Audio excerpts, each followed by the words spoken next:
Welcome, everyone, to this very special episode of Science of Peace, my podcast. I'm joined with a friend that I've done many trainings with in San Jose, California, Bay Area. His name is Robert Nelson, and he's a caseworker and a self-help coach. And I'm very excited to have him on. And we're just going to shoot the shit about meditation, its effects on communication, some other topics that, he has a great vocabulary, a really sharp mind around communication and, receiving and giving communication and resolving conflicts in so many other areas by him. And so I've invited him on. And so how are you today, Robert?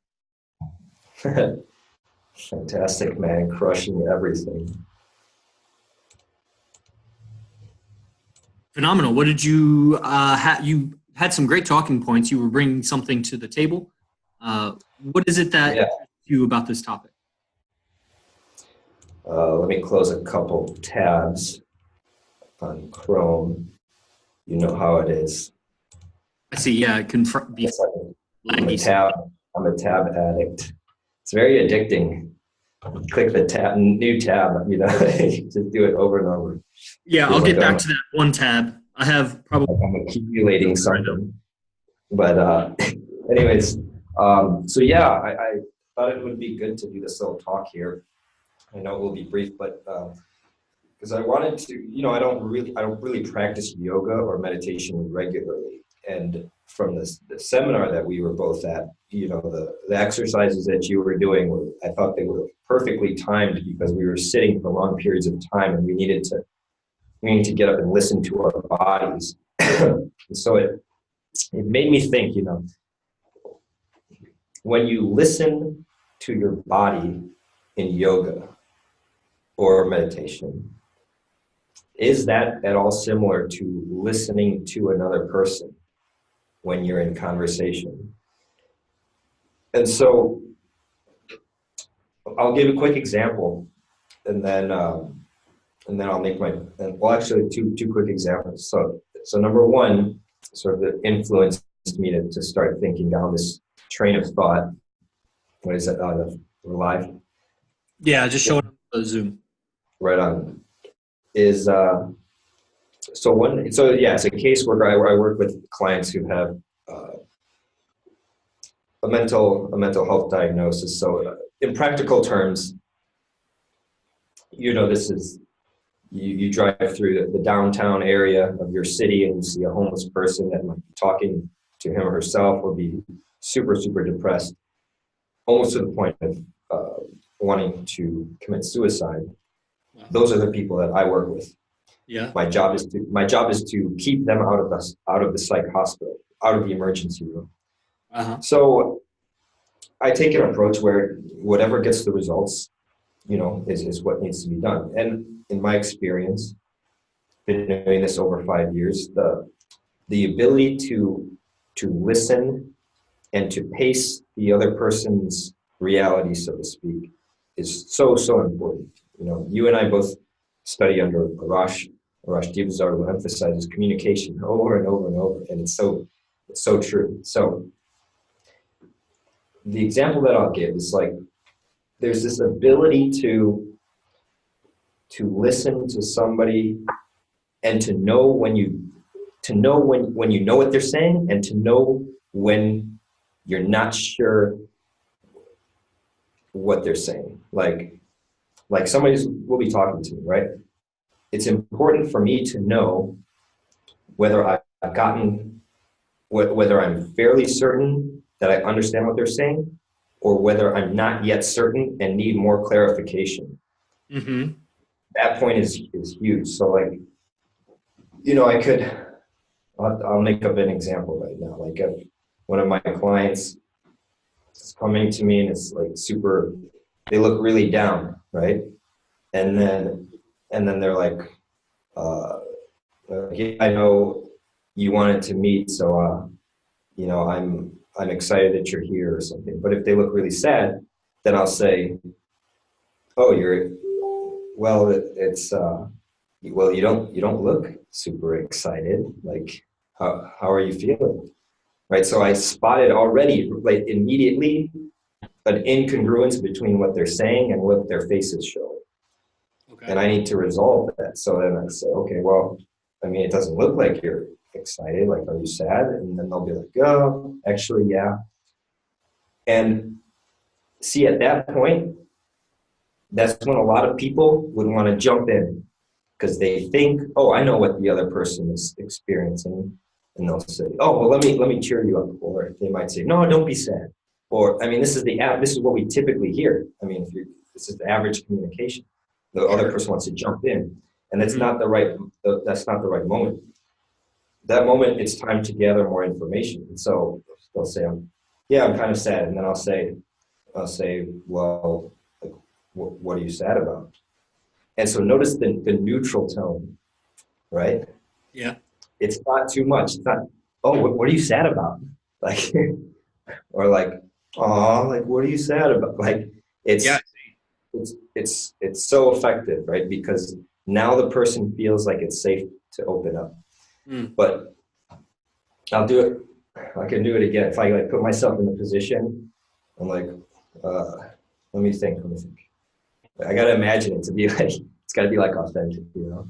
So the other person is sad. Like, what's making you sad? Like, you see the neutrality? Like, I'm interested, but I'm not judging one or the other. Mm-hmm. Anyways, I could go down that road for forever. But the point is, and then I'm going to hand it to you with a question. So, one of Stephen Covey's 7 habits of highly effective people is first seek to understand and then to be understood. Mm-hmm. And that's the principle that I follow. So I'm wondering if you see any parallels when it comes to like yoga and maybe like listening to the body or the other idea that I had was like there needs to be a degree of calm inside of a person in order to do that. Like if the listener is too anxious, like I guess if there's such a word as unmeditated, like they haven't been meditating and so now they're anxious, then the other person, like I see it all the time in colleagues of mine that if they're too anxious or their energy's too high, like they won't be able to listen to our client. They'll get anxious and they'll want to solve the person's problem before they understand the person's problem. Definitely. And so then they'll be like, oh, you're sad? Well, you know, like, well, what can we do? Do you want me to take you to the store? Like, and it's just, then it just goes downhill from there. So, Mm-hmm. I mean, what comes to mind when you hear this or hear me talk about this, and maybe like the quieting of one's mind, or maybe this idea of being neutral or like emotionally neutral? Like, does meditation? I know it means like coming back to the center, but I mean, what does meditation? Am I onto anything here with this, like the calming and the neutrality and not jumping forward, like in communication? Well, for certain, you meet anybody who meditates a lot and they have a kind of a monotone. They're they're unpolarized in any direction, which isn't very exciting, but they're also extremely unintimidating. The person that like, just came out of meditation, they're in a place. So it can be observed by yourself even without doing meditation. Now, when we start talking about it, you know, like describing the experience of a drug without ever doing the drug, like related to something else that you've experienced for you to comprehend, like what is yoga, what is meditation. You've been in states of raw captivity or just not, that didn't come across right, like being captivated, raw captivation, when like watching nature shows or being in nature, climbing a mountain and being fully exhausted at the top, and or going into nature and walking around for like an hour without headphones on. You know, there's a stillness that you bring back. And if you made a practice of that daily, you would daily achieve a level of stillness. You get more familiar with that stillness day in and day out. You allow yourself, you surrender to the stillness, and you will go deeper every day into that stillness. And so when you go into that stillness, when you come out, there's a natural like valuing of it. Like you don't want to disturb your stillness. Stillness feels really good. When you're so accustomed to the agitations and disturbances of life, when you achieve a certain level of calm, that's just noticeable, a noticeable level of calm in your system, when you enter the world after your practice, whatever you're doing, going to value the stillness as it starts to slip away, as you start to get agitated again, just engaging with the world, bills, text messages, emails, people asking you things, you're walking on the street, somebody honks at you, like all kinds of shit that is. But when you go back to stillness, all of the agitating things are more noticeable. You can see the ripples in the still pond easier than in the wavy pond. And so that right there, there's a natural inclination that when a person comes out of meditation, they don't want to be really polarizing. They're a little bit more monotone. The longer they go into it, the deeper they go into it, the more monotone they come out of it with.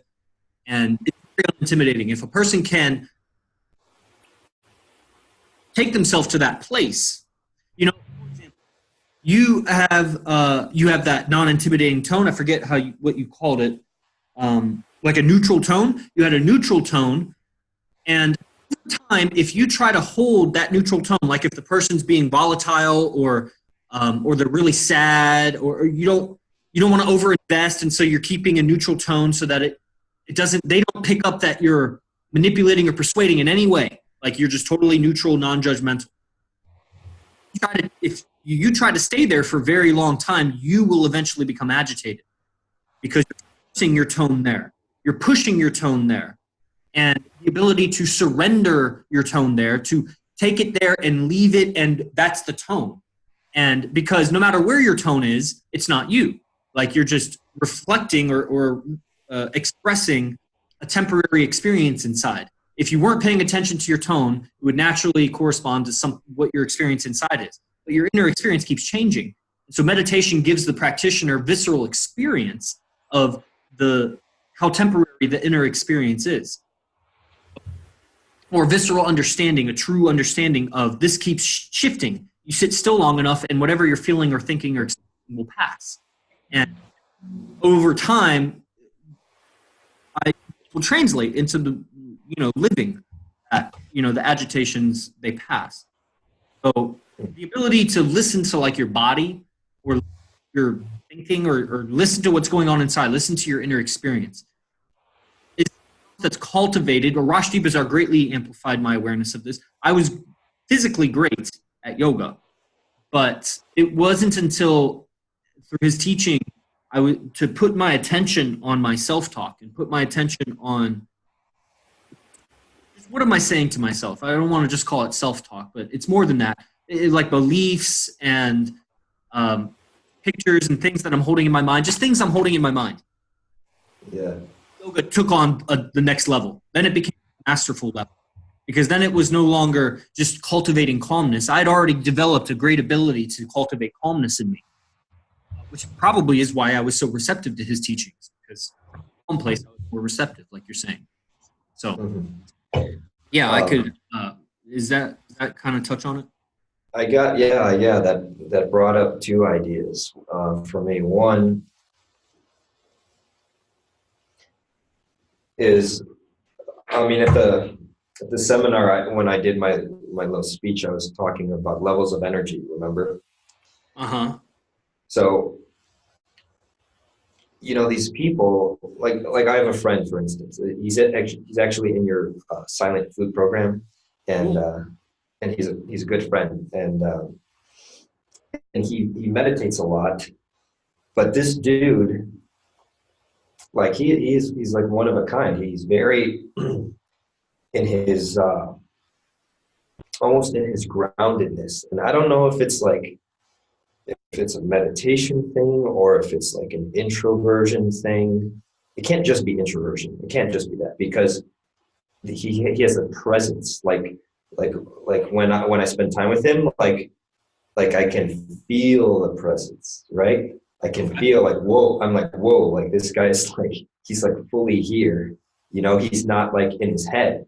And I think the classic sign of being in your head is the eyeballs going up, because you ask somebody a question about anything that's not the present. If you're like, hey, what color are the shingles on your house or something, and they have to pull up the image of their house, which is not, they're not in front of their house. If they have to pull up some image from the back of their mind, their eyes will go up and they'll be like, as they're imagining, right? Yeah. So to me, anytime I see the eyeballs go up there, it's a departure from the Sure, present yeah. moment. But so this guy, anyway, he's like so fully present, and I'm like, whoa, like I could like feel the vibe. So when I bring up levels of energy again, I'm like, I mean, meditation, like, and yoga. I mean, I'm sure it, to some degree, it turns off like some of the thinking or the thoughts, right? And then can you like explain some of that? Because then that would explain why his communication, why he seems so present for the moment. Well, agitations in the body correspond to thinking. So if an overthinking mind is an overgripping body, like the body, it's not possible to think something without it being expressed physically somehow. In the eyes, in the forehead, in the face muscles, in the body muscles, in the muscles of breathing. You start thinking scary thoughts and your breathing will change. You start thinking anxious thoughts, your breathing will change. You start thinking joyous or accomplishment thoughts and your breathing changes. And that's your muscle. So your muscle system is related to what you're thinking about. And a person that's very calm in their body and less body agitations has resolved a lot of that thinking. The tension returns because of living and because of just muscle memory. So it will return. It takes time to more fully resolve that.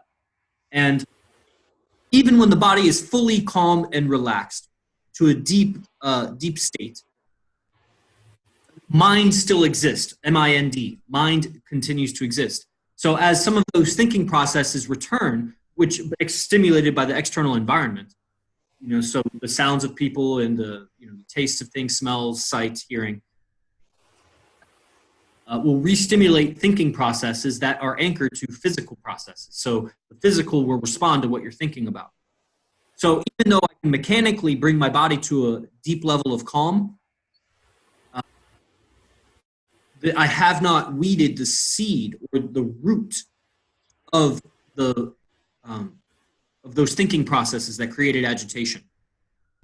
So what it does is calmness and stillness creates a conducive environment to notice the seeds, notice the root, notice the onset of agitation. And when you can catch it when agitation first comes, when you first feel a bad feeling, or when your peace is suddenly disturbed, a thinking just happened. Some thought just happened. And from stillness, it appears to me easier to notice what was I just thinking, what was I just feeling, what was I just looking at in my mind. And then here comes the practice of socializing and communication and social dynamics. Because if the voice is not practiced, the inner experience, it's going to be a really dull voice. It's going to be blurry. It's not going to be easy to identify what I just said to myself. The more practice I have at external communication appears to correlate, in my experience, with the clarity of internal communication. That the voice is the same. The words are the same. It's just when I'm not voicing it outside, inside, it's multiple sentences that are kind of overlapping, and it's just not clear. It's cluttered. And that's why it's so hard to like write a paper and figure out how to start writing the paper, because you haven't started yet. You're thinking about it. When you're thinking about it, you have like 17 different options of what you're going to say. If you just start typing, the next word will come to you. And you might get rid of that stuff, but you got to clear away all of the surface thinking to get to the deeper stuff. So that's like the process. But that's just my understanding of social dynamics, like on a level. That's not like all of social dynamics. But let's just say after a night out on the town, meditation is super, super right. It's very right. Meditation is very effective after interacting with lots of people. And what do you mean effective in what way? It's effective in that I feel more open. So more of my inner experience is visible to my inner eye and my inner observation. And my voice machinery, the neurons in the brain that hear and interpret other people's voices.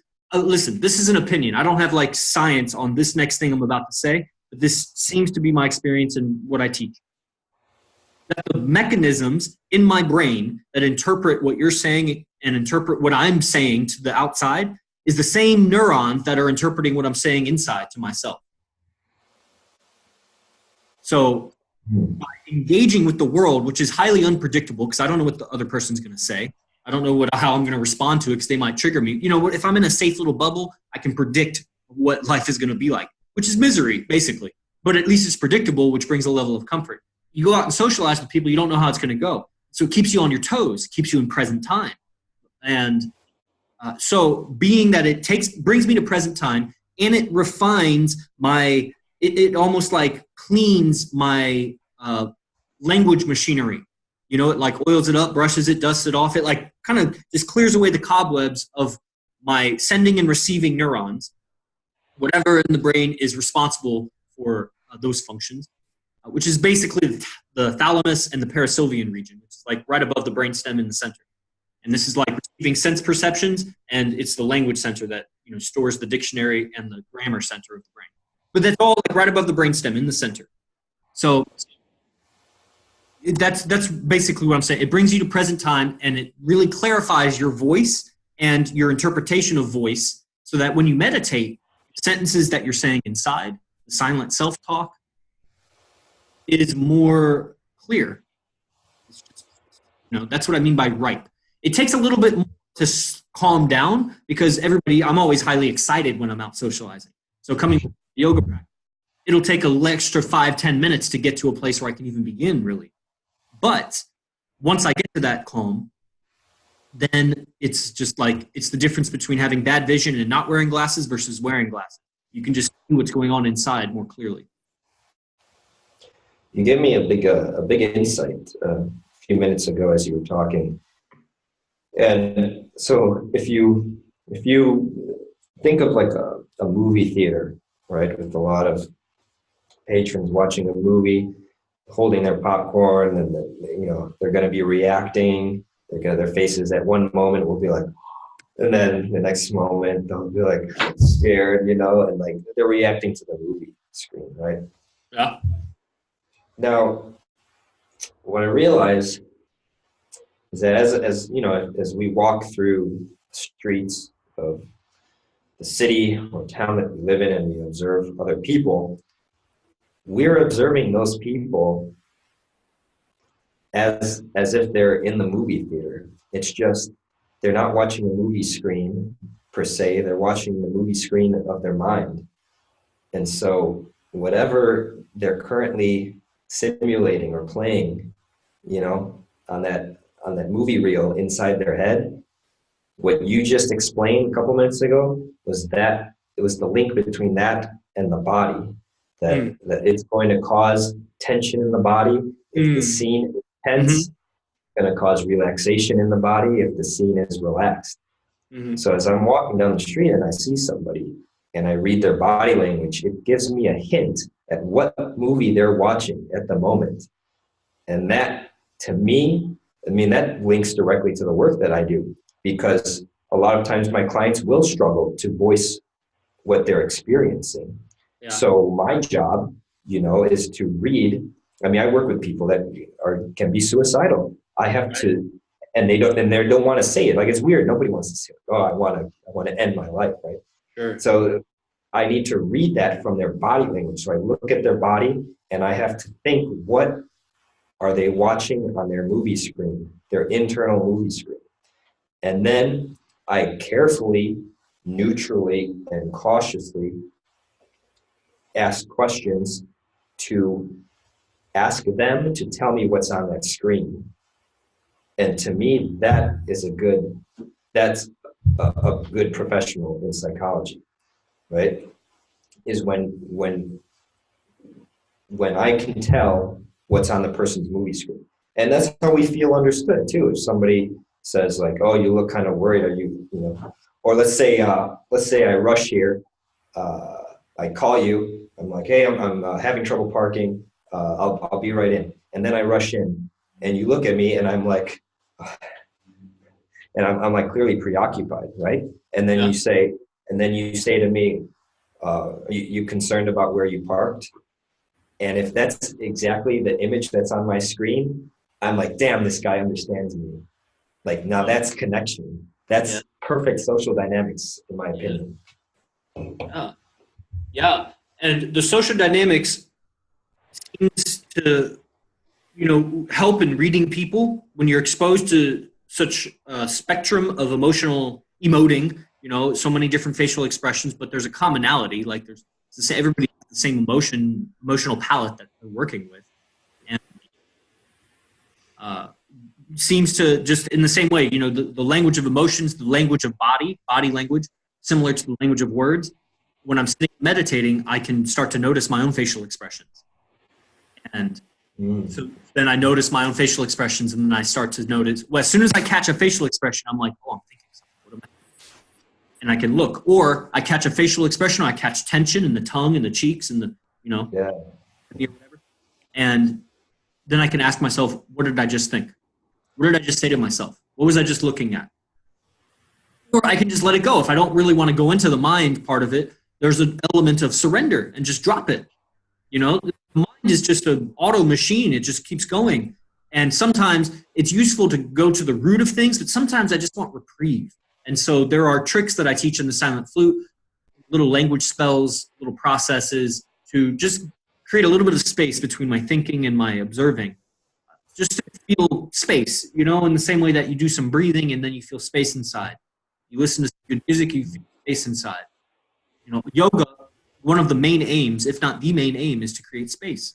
It's in the spaces where happiness is, and the confinement is where sadness is. So understanding contraction, expansion, and it's just that's the polarity of the universe.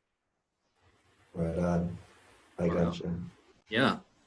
We got to wrap up because I got to hop on another call at 6:30. Oh yeah, that's really rich. You have a book out, brother, and it's very exciting. You just published a book. And so maybe you'd like to talk about that. Skilled compassion. Yeah, it's because I mean, helping people. Everybody wants to help people, right? You hear that all the time. It's like, oh yeah, I love my work because I just like to help people. Like everybody says that, but I mean, there's skill behind it. And so that's why I called it skilled compassion, because exactly the example that I gave, like, are you able to question neutrally? Like to ask somebody, they admit that, oh yeah, they just relapsed, or they drank last night and they're supposed to not drink alcohol or something. It's like, can you be neutral about that and be like, oh, well, like what happened? Like what happened when you drank? Like, what was the outcome?